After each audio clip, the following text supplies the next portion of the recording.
Hey guys, welcome back to Auto Repair guys. Thank you guys for watching and subscribing to the channel. Today will be super helpful video to any of you having a Hyundai guys and you need to, let's say you change your transmission fluid, you drain it, you need to add transmission fluid or check the transmission fluid level. Stay with us, we'll explain how to do that.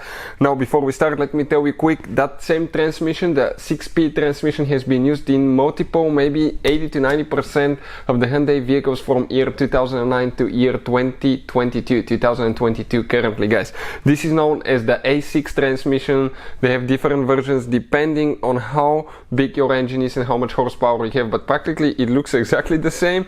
Just maybe clutches maybe a little bit smaller, a little bit thinner or bigger. Okay, that will be, and the torque converter will be the differences, but the way things function will be about the same on all these transmissions. Before we start, let me tell you a little bit about us. Every single car we get at the garage, we try to make at least 200 to 300 free repair videos. We take them completely apart. We show you how to fix pretty much anything. Why? Simply because our mission in the shop is to save you as much money as we can. All we need in return, please subscribe to the channel, like the video, that way we can keep making these absolutely free videos for you. Now, if you need to buy any parts tools for a good price and quick shipping, check out guys the link in the description of the video below. That's where we get all our tools and supplies from. We're going to go ahead, open the hood. So we have that 2.4 GDI engine with the actually with the transmission here, that Hyundai transmission. Now this is guys the transmission here. Okay, so this specifically we have A6 MF1, that's ours that we have.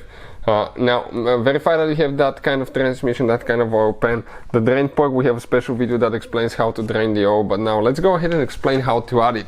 Right here on top of the transmission you have that overflow vent, okay, vent bolt that we need to actually go ahead, okay, and remove. So let's go ahead, do that. Let me see if it's better without the light. Yep, so you can see, because it actually affects guys, okay, the camera quite a bit here, it's too close. So that's the one over there. Go ahead, okay, with the ratchet, okay, get inside. Okay, let me come here so I can show you. Okay, get that cap loose, pull it out. Now you may have an O-ring there, so it will go tight.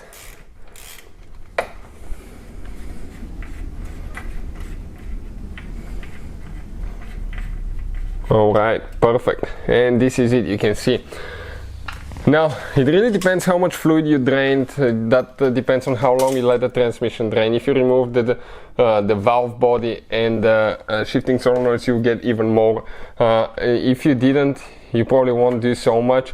What I would recommend for that specific, I think, transmission, it's about between 6 and 7 quarts the capacity, but don't put so much.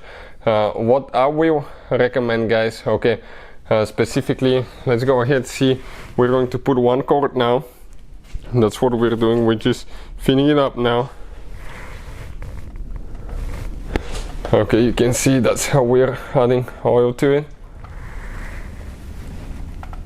Just slowly adding, then we're going to get another quart and we're going to add a little bit more. So most service manuals say to add about 4-5 quarts. Now make sure you don't overfill it. I will go probably with 3 or 4 and go from there. We're adding now the 4th one.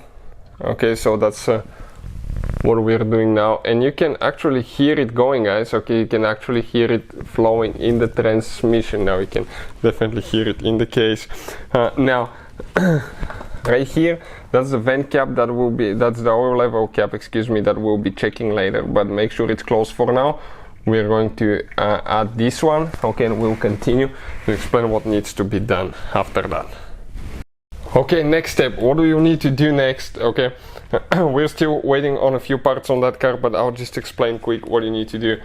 Pretty simple guys. At that point you need to start the car. Make sure you start it outside, not in your garage, because you don't want to, okay, practically guys, okay, die from the exhaust gas. So start it outside or have the doors wide open, everything, but not towards the house. You need to make sure the car is on level ground. I would recommend again outside on level ground. You need to start the engine, let it idle until it reaches about 60 degrees Celsius or 140 degrees Fahrenheit. You can use a scanner to plug it to the OBD port and just check the real temperature and the coolant temperature sensor. This one is very cheap. I'll put the link in the description of the video below where you can get it from. and once it reaches that temperature, you need to move the transmission gear. Okay, I'll recommend to move it twice through every gear. Hold the brake really good, have the parking brake on, and move it from park to reverse to drive. Okay, go through all the gears, then come back, do that 3 times minimum, then put it in park, guys. Okay, next step will be to put it in park again. And you will need to do that when you have radiators and everything, guys, because you cannot start it without the transmission coolant lines and the radiator, because the car will overheat, right? But with everything open, we can demonstrate that. So you're going to start it. You're going to, as I said, warm up to 60 degrees, run it through all the gears twice, put it in park, let the car idle. Okay, let the car idle. You're going to open the oil level cap. Okay, and you will have the top open as well, and you will slowly, guys, be adding fluid, okay, until practically fluid starts dripping, okay, from right here when the transmission is running. When it's dripping and you're slowly adding from top, just go ahead, close it. You need to clean the mess, and practically you will be ready to go. Not too complicated. Hopefully the video will be helpful to any of you trying to check the level or add fluid. Thank you for watching, and see you next time.